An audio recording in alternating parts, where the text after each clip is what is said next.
Hey, it's NPR's Book of the Day. I'm Andrew Limbong. On their face, the two books we've got for you today are about motherhood. One is Joy Harjo's poetry collection, Washing My Mother's Body, dedicated to her late mother. And the other is Ruthie Ackerman's nonfiction book, The Mother Code, about her ambivalence towards motherhood. But really, both books are actually about being a daughter, what it's like to receive stories, gifts, baggage, and grace from your mother as you decide how to move through life. Up first, Harjo speaks with NPR's Leila Fadel about the importance to her of the ritual of washing a body after death and what it meant to not be able to do this for her mom. That's ahead. Support for NPR and the following message come from Betterment, the automated investing and savings app. CEO Sarah Levy shares how Betterment utilizes tech tools powered by human advice. Betterment is here to help customers build wealth their way. And we provide powerful technology and complete human support where technology can deliver ease of use and affordability, and the people behind that technology can provide advice and guidance. Learn more at Betterment.com. Investing involves risk. Performance not guaranteed. This message comes from DSW. Where'd you get those shoes? Easy. They're from DSW. Because DSW has the exact right shoes for whatever you're into right now. You know, like the sneakers that make office hours feel like happy hour, the boots that turn grocery aisles into runways, and all the styles that show off the many sides of you. From daydreamer to multitasker and everything in between, because you do it all in really great shoes. Find a shoe for every you at your DSW store or dsw.com. Joy Harjo is an internationally celebrated poet of the Muscogee Nation, and it is with words that she processes this life, joy, hardships, and in a new book, grief. It's called Washing My Mother's Body, a ceremony for grief, and it is dedicated to her late mother.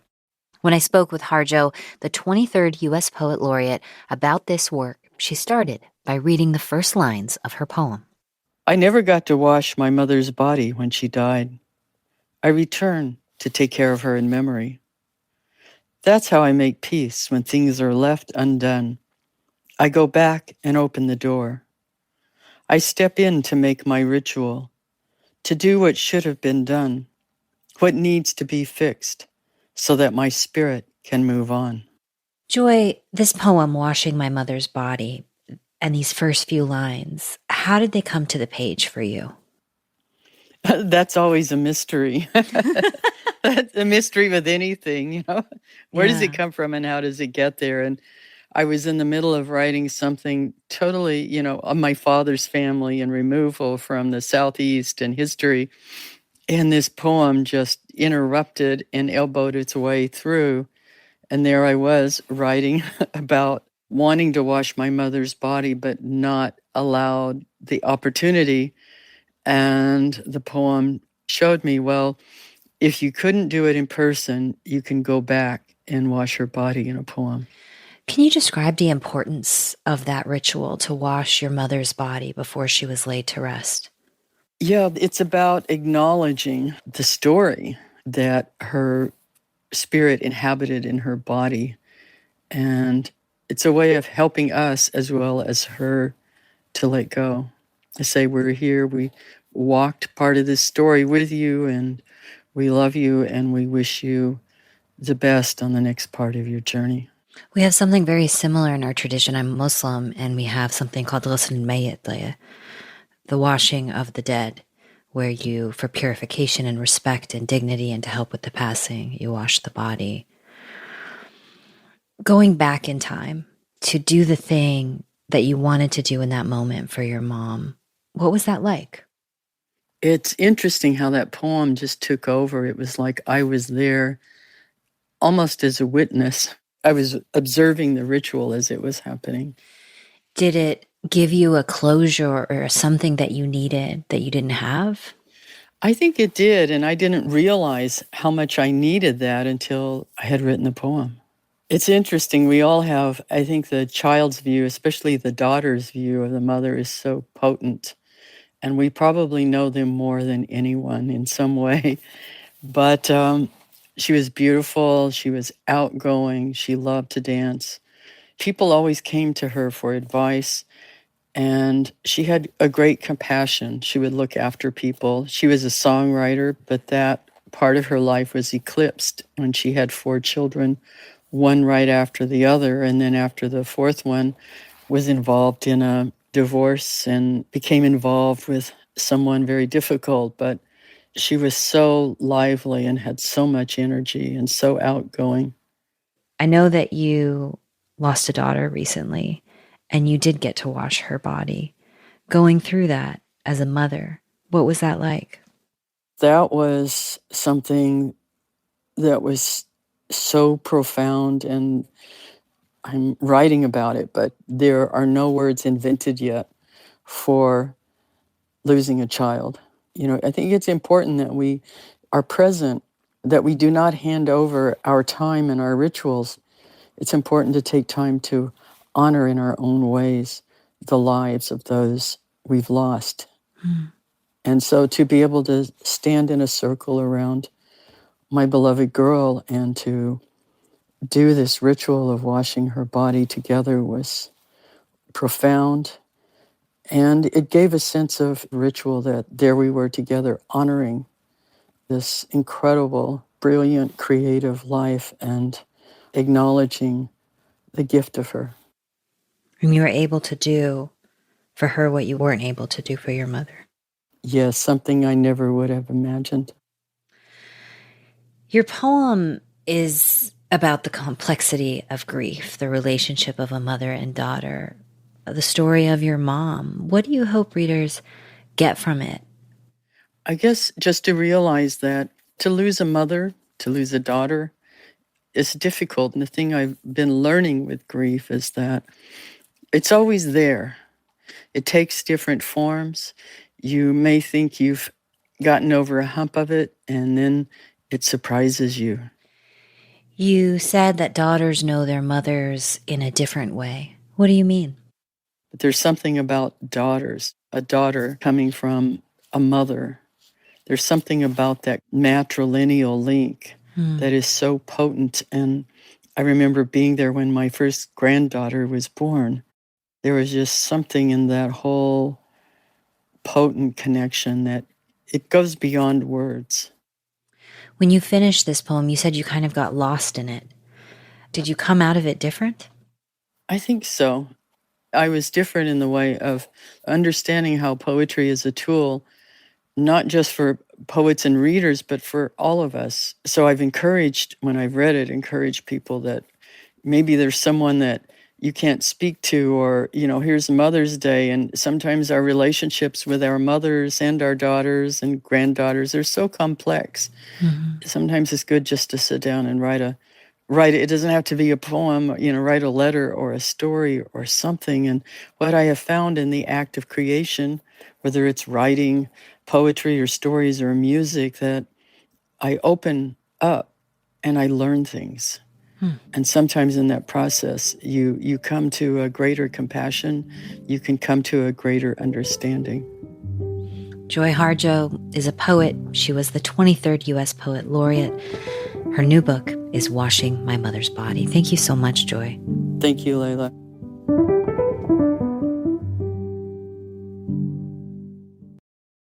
This message comes from Strawberry.me.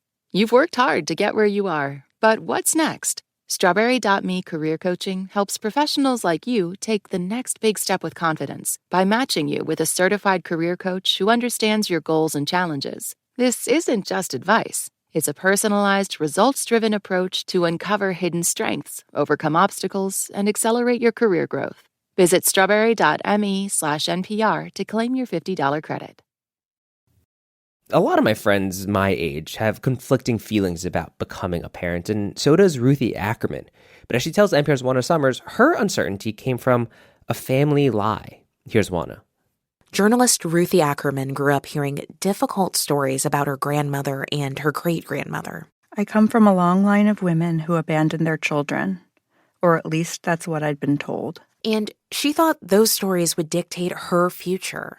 I decided when I was, in my 20s and early 30s that I wouldn't become a mother because I thought that there must be some sort of flaw in my genetic code that would make me abandon any children I might have. But years later, she learned not all the details she'd been told about abandonment in her family tree were true. I had actually been basing my decisions about whether or not to mother on what I now call kind of half-truths and conjecture. Ackerman's journey is the subject of her new book, The Mother Code. On the other side of her research about her family, Ackerman had a realization. Maybe she did want to be a mother. I asked her if she remembered when that first became clear.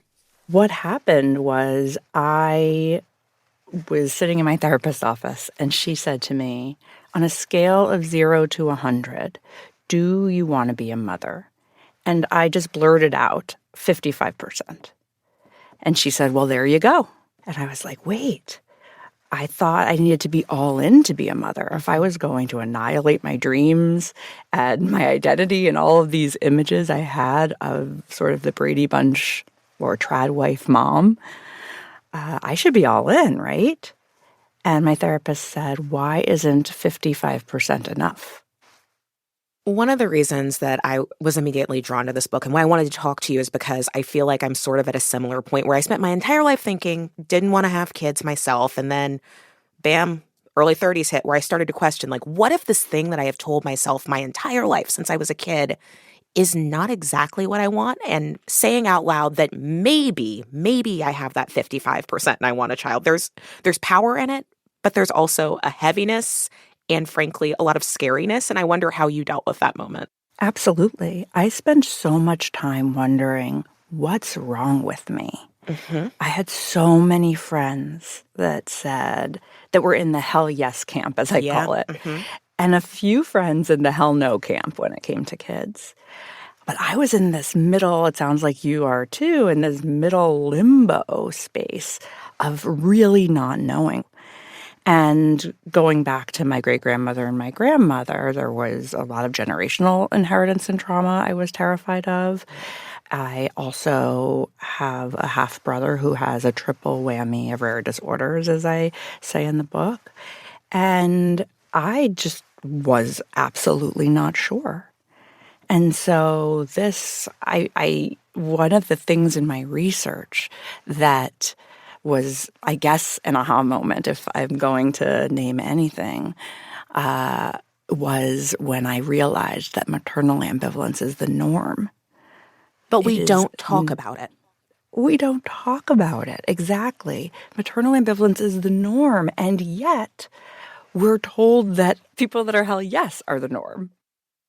There's a moment that you talk about early in the book that I think really illustrated how much you wanted this child. You wrote that you bought a syringe and planned to try to impregnate yourself with your then husband's sperm without him knowing, which feels like an extreme moment for you. Yeah. Can you talk about that? Yeah, that was really rock bottom in the book, both in the writing and in the realization once I wrote it. And that wasn't originally in the book, but my best friend knew all the stories, obviously. And she said, you have to put that moment in. Readers need to see just how desperate you were in that moment, that you would do almost anything, even going against all of your values, to try to have a child and keep this marriage intact. I didn't ultimately end up going through with it, but it was this moment sort of like, am I going to become this person? So, Ruthie, this is a memoir, but you also spend a lot of time interrogating and investigating so many parts of the different journeys and paths that a person can take to becoming a parent. You also point at the inequities, and that's something you describe as the fertility wealth gap. Can you tell us what you mean by that? Yeah. At the time, I didn't necessarily think about it. I spent $15,000 originally to freeze my eggs when I was 35 years old. And only in writing about it did I look back and think, wow, if I had taken that money and put it in a mutual fund by the time I was 65, I would have had $300,000. And it just got me thinking that we know that women get paid less than men. Mm-hmm. So it benefits men, young men. and society as a whole, and companies, if women wait to have children. And yet the burden of who pays for fertility preservation falls on young women alone. And we should just note that for many young women, that initial $15,000 that you paid wouldn't be accessible either. Some people can't afford that. Absolutely. There were storage fees on top of that. And ultimately, those eggs, none of them were viable. I had 14 eggs and none of them were viable. Ruthie Ackerman, this book is about your long and messy journey to becoming a mother, but it's also about saying yes to yourself and the life you wanted after years of stifling your own wants in deference to others or in deference what society wanted from you. Can you talk a little bit about flipping that switch? Yeah. I remember when I was married to my first husband, and I would go and talk to my friends and say, he doesn't want to have a baby. And my good friends would always say, but what do you want, Ruthie? And the truth is, in my book, what I discovered is realizing that I could be a self-actualized human and a mother. And I think what's interesting to me in this particular moment in time is that we're hearing from the federal government, they are trying to incentivize women to have children.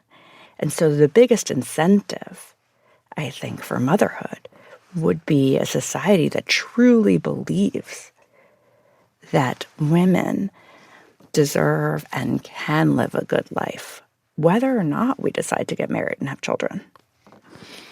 Your daughter now is almost 5. Her name is Clementine. Tell us a bit about her. What's she like? Oh my goodness, she's so funny.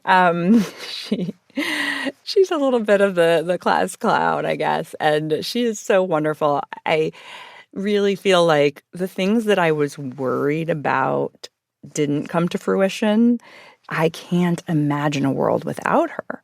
But that was something that came much later. So I think we do a disservice to ourselves and to all women when we say, an alarm clock's going to go off or you're going to have an aha, when maybe that happens once we're already mothers. We grow into or become mothers through the act of mothering. We've been speaking with Ruthie Ackerman. Her memoir, The Mother Code, My Story of Love, Loss, and the Myths That Shape Us is out now. Ruthie, thank you so much.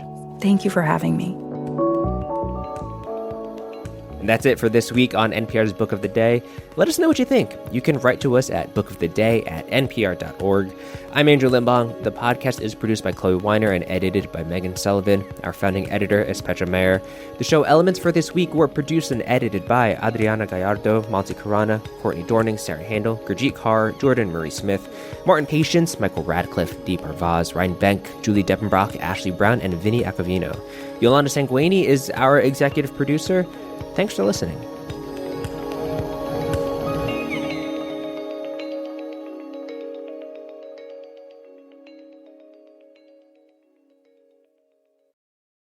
Support for this podcast and the following message come from Cunard. Sail round trip from Miami on Cunard's luxurious ship Queen Elizabeth during her inaugural Caribbean season. With voyages ranging from 9 to 21 nights, enjoy sun-kissed deck parties and spacious surroundings, savor exceptional colorful dishes, authentic island flavors, and White Star service. Escape to a wonderful world of white sands while on shore and get a taste of local life in Antigua, Barbados, and beyond. Visit Cunard.com. This message comes from LinkedIn Ads. Target your buyers by job title, company, role, and skills with LinkedIn Ads. All the professionals you need to reach in one place. Get a $100 credit on your next campaign at linkedin.com/results. Terms and conditions apply. This message comes from First Leaf. Summer might scream rosé, but there's more to pour with First Leaf, offering fresh reds, sparkling whites, and crisp blends for warm days. Go to tryfirstleaf.com/summertime and get your first 6 bottles for just $44.95.